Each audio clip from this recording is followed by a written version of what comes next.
Oui, bonsoir. Donc, on va regarder la mise en forme conditionnelle sur le petit tableau habituel. Et puis, on va après la fonction sous-totale qu'on pourra vérifier en croisant avec une autre, avec du filtrage, par exemple, pour vérifier. Donc, dans la colonne C, j'ai en tête de colonne qui, donc des prénoms. Et puis, on va vérifier, on va prendre en fait le prénom avec le chiffre final dans la colonne G, dans la colonne combien. Donc, par exemple, je vais prendre un des prénoms, je vais prendre Robert et je vais faire une mise en forme conditionnelle, donc trouver tous les Robert du tableau. Donc déjà, là, je vais sélectionner la plage concernée. Donc, je vais me mettre sur la plage des prénoms ici, où j'aurais pu prendre tout le tableau puisqu'ils ne sont pas répétés. Bon, c'est ici qui m'intéresse. Donc, euh, là, les données, l'onglet données, bon, il ne veut pas y aller. S'il va y aller ou pas. Voilà, voilà.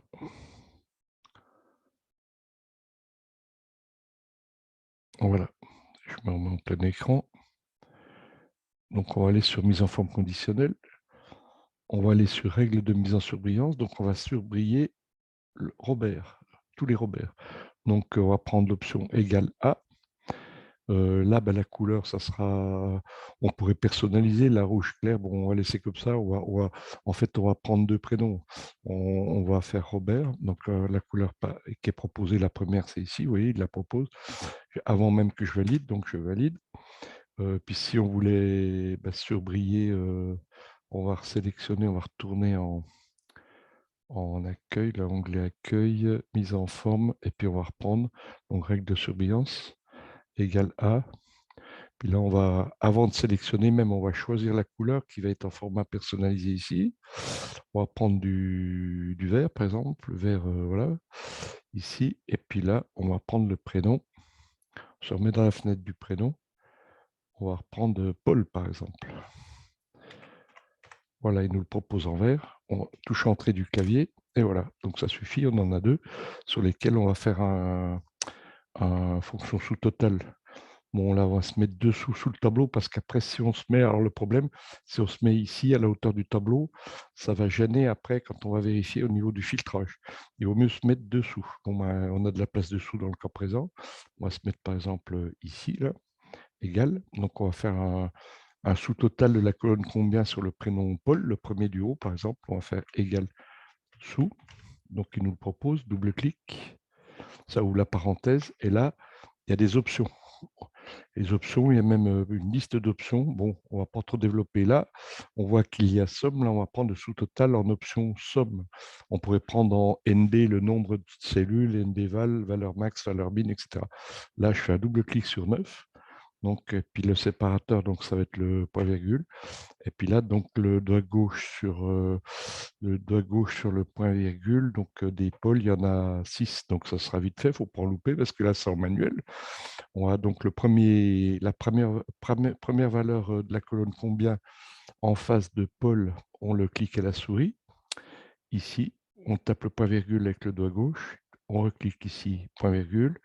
On reclique ici, point virgule. On prend les pôles ici, ici, ici. Donc le dernier, attention, on ne tape pas le point virgule, on tape la parenthèse fermante puisque c'est fini et on entre. Donc là, bon, on revient, parce que bon, effectivement, 1924, on peut le mettre en format monétaire ici tout de suite pour que voilà.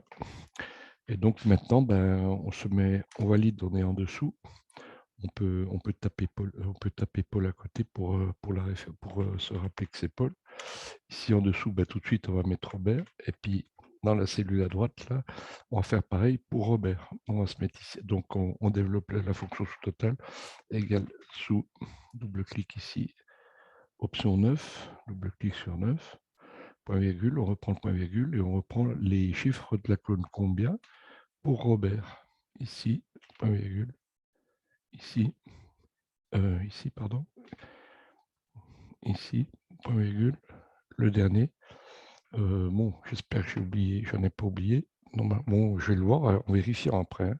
Je ferme la parenthèse, je valide.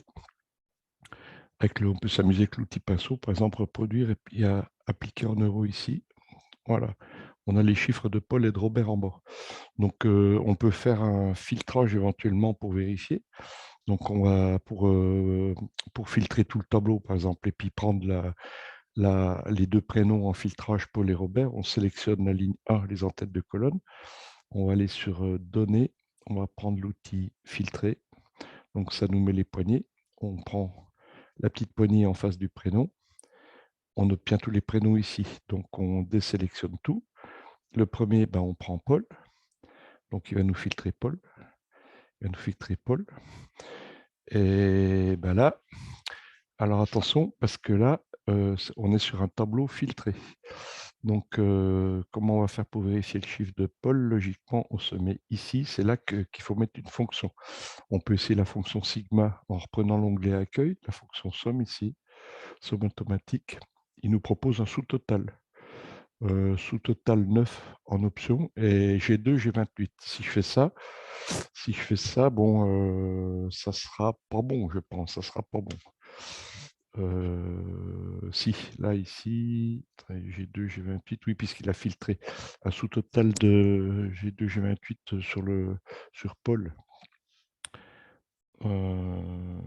Ok, donc après, donc on a le chiffre exact. Ben, ce qu'on peut faire, on peut laisser le résultat, je pense, du filtrage. On reprend le tableau complet en resélectionnant tout. Donc ça nous a tout décollé. Par contre, voilà, c'est plus la somme est ici, c'est fini, hein, sous total. Là, vous voyez, la visu de la somme, de la valeur et de la fonction, c'est la même fonction dans la cellule, mais là, il a pris le sous-total général quand j'ai défiltré. Hein.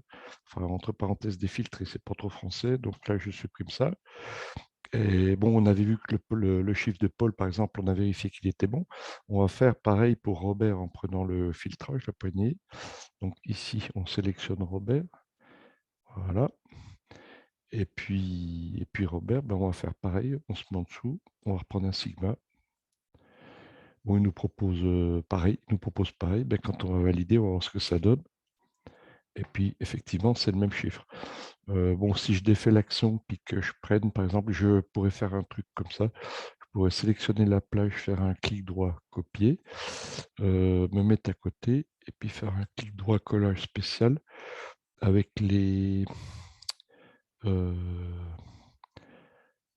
pardon, non. Il faut peut-être, si je veux faire du collage spécial, voilà, ici, coller les valeurs. C'est pas bon en collage, c'est pas bon. Donc, c'est pas un bon outil ici. En fait, il faudrait alors déplacer carrément ici. Je ne sais pas si ça... Non, ça, c'est pas bon non plus. Vous voyez? Donc, sur un tableau filtré, on ne fait pas ce qu'on veut.